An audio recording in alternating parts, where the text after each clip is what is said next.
Hello दोस्तों, कैसे हैं आप सब। उम्मीद करते हैं आप सभी अच्छे होंगे। दोस्तों, करंट अफेयर्स की फुल पत्ती वाली क्लास की रिवीजन क्लास में आप सभी का एक बार फिर से स्वागत है। आइए आज की वीडियो को स्टार्ट करते हैं। आज का पहला प्रश्न है, Asian infrastructure investment bank AIIB अपना पहला विदेशी कार्यालय कहाँ स्थापित करेगा। तो पहला विदेशी कार्यालय अबू धाबी में स्थापित करेगा। अबू धाबी कहाँ पर है? UAE यानी संयुक्त अरब अमीरात में है।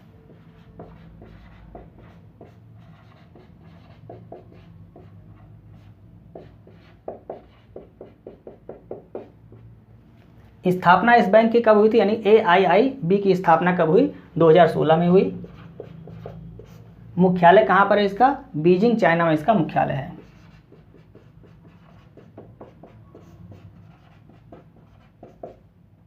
बीजिंग, चीन में इसका मुख्यालय है। भागीदारी इस बैंक में किस देश की सबसे अधिक है? तो सबसे अधिक भागीदारी चीन की है। चीन की भागीदारी कितनी है?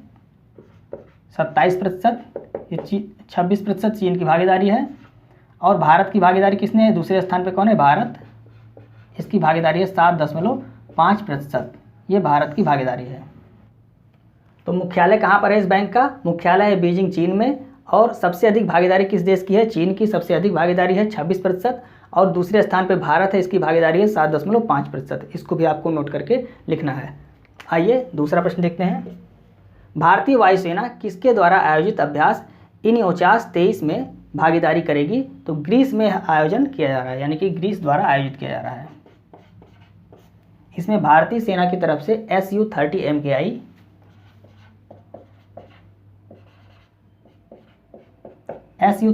MKI और C-17 विमान भाग लेंगे।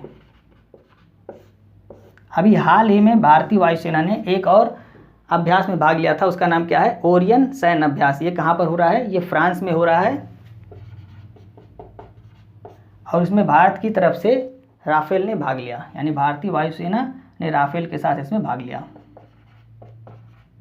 इसको भी आपको याद रखना है। राफेल कहाँ से आया था? राफेल फ्रांस से ही आया था और फ्रांस फिर गया है ये अभ्यास करने के लिए भारतीय वायुसेना के साथ। तीसरा प्रश्न देखते हैं। हाल ही में मिगुएल डियाज कैनल किस देश के राष्ट्रपति के रूप में दूसरी बार चुने गए हैं? तो क्यूबा के राष्ट्रपति बनाए गए हैं। क्यूबा के राष्ट्रपति दूसरी बार ये बनाए गए हैं। क्यूबा की संसद का नाम क्या है? नेशनल असेंबली क्यूबा की संसद का नाम है।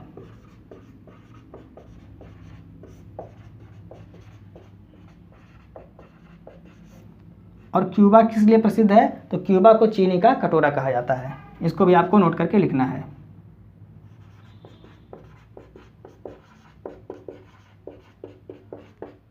क्यूबा को क्या कहा जाता है? चीनी का कटोरा कहा जाता है। चौथा प्रश्न है, प्रतिवर्ष अंतर्राष्ट्रीय पृथ्वी दिवस कब मनाया जाता है? 22 अप्रैल को मनाया जाता है। 22 अप्रैल को अंतर्राष्ट्रीय पृथ्वी दिवस मनाया जाता है। पहली बार कब मनाया गया था? 1970 में इसको पहली बार मनाया गया था। और थीम क्या है इसकी? इन्वेस्ट इन आवर प्लैनेट इसकी थीम है।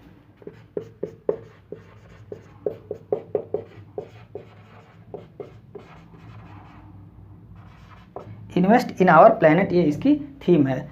पृथ्वी सप्ताह कब मनाया गया? 14 से 22 अप्रैल के बीच में पृथ्वी सप्ताह मनाया गया। इसको भी आपको नोट करना है, 14 से 22 अप्रैल। आइए नेक्स्ट प्रश्न देखते हैं।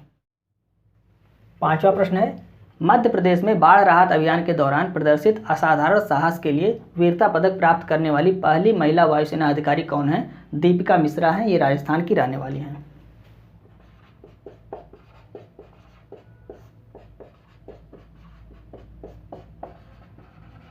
राजस्थान की रहने वाली है। और यह पुरस्कार इनको किसने दिया? तो वायुसेना प्रमुख कौन है? VR चौधरी, उन्होंने यह पुरस्कार दिया।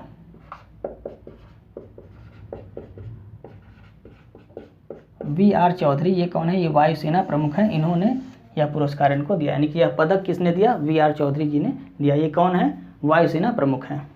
छठवां प्रश्न है, मनरेगा MIS रिपोर्ट के अनुसार सर्वाधिक श्रम दिवस उत्पादन करने वाला राज्य कौन सा है? तो सर्वाधिक श्रम दिवस उत्पादन करने वाला राज्य कौन सा है? राजस्थान है।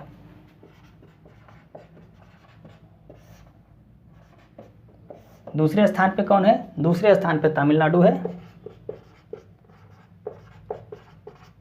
और तीसरे स्थान पे कौन है? यूपी तीसरे स्थान पे, इसको आपको याद करके रखना है।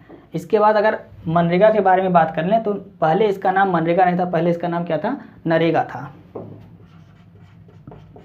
नरेगा की स्थापना 2005 के अधिनियम से हुई और नरेगा लागू कब हुआ, तो नरेगा 2 फरवरी 2006 से नरेगा लागू हुआ।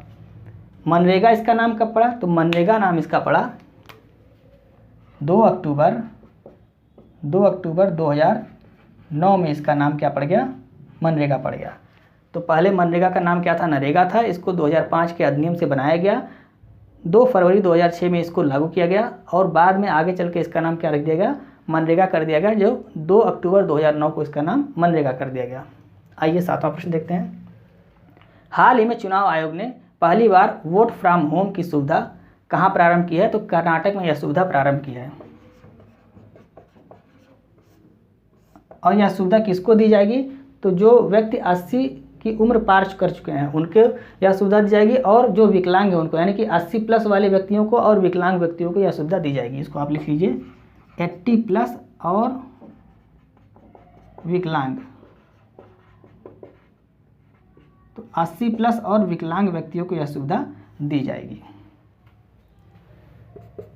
8वां प्रश्न देखते हैं। और यहाँ पे अगर आप चुनाव आयोग की स्थापना को देखते, चुनाव आयोग की स्थापना कब हुई थी, चुनाव आयोग की स्थापना 25 जनवरी 1950 में चुनाव आयोग की स्थापना हुई थी। इसको भी आपको याद रखना है। आइए 8वां प्रश्न देखते हैं। फसल बीमा योजना के सर्वश्रेष्ठ क्रियान्वयन के लिए राष्ट्रीय पुरस्कार किसे प्रदान किया गया है, तो यह भी कर्नाटक को दिया गया है, कर्नाटक को दिया गया है। पीएम फसल बीमा योजना की शुरुआत कब से की गई थी, 2016 से इसकी शुरुआत हुई, यानी 2016 में पीएम फसल बीमा योजना की शुरुआत हुई। प्रीमियम की राशि इसमें कितनी रखी गई, तो रबी की फसल के लिए 1.5%, खरीफ की फसल के लिए 2% और नकदी फसल के लिए 5% प्रीमियम की राशि रखी गई। यहाँ पर आप लिख लीजिए, ऊपर हम लिख दे रहे हैं, नकदी फसल के लिए 5% प्रीमियम की राशि रखी गई। इसको आपको याद करना है। आइए नेक्स्ट प्रश्न देखते हैं। 9वां प्रश्न है। हाल ही में एक पंचायत में एक खेल का मैदान परियोजना को कहाँ प्रारंभ किया गया है, केरल में इसको प्रारंभ किया गया है। किसके द्वारा प्रारंभ किया गया, तो केरल के मुख्यमंत्री पिनरई विजयन द्वारा इसको प्रारंभ किया गया है।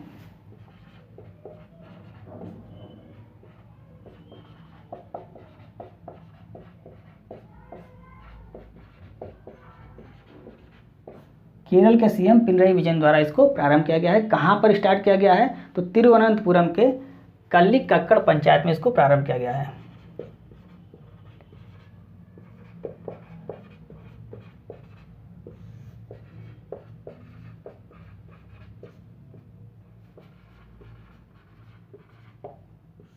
तिरुवनंतपुरम के कल्लिकक्कड़ पंचायत में इसको प्रारंभ किया गया है। एक मैदान के लिए 1 करोड़ रुपए दिए जाएंगे।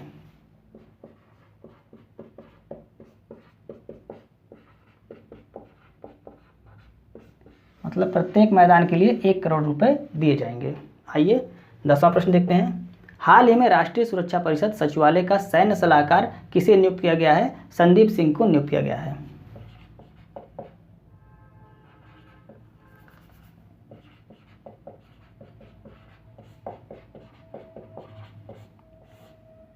ये वायुसेना के उप प्रमुख रह चुके हैं। तो ये थे फूल पत्ती वाली क्लास के 10 महत्वपूर्ण प्रश्न, जिसको हमने कम समय में आपको रिवाइज कराने की पूरी कोशिश की। उम्मीद है आपको वीडियो अच्छी लग रही होगी। यदि आपको वीडियो अच्छी लग रही है तो आप इसे अपने दोस्तों को भी शेयर करें और वीडियो को लाइक और सब्सक्राइब करना ना भूलें। मिलते हैं नेक्स्ट वीडियो में।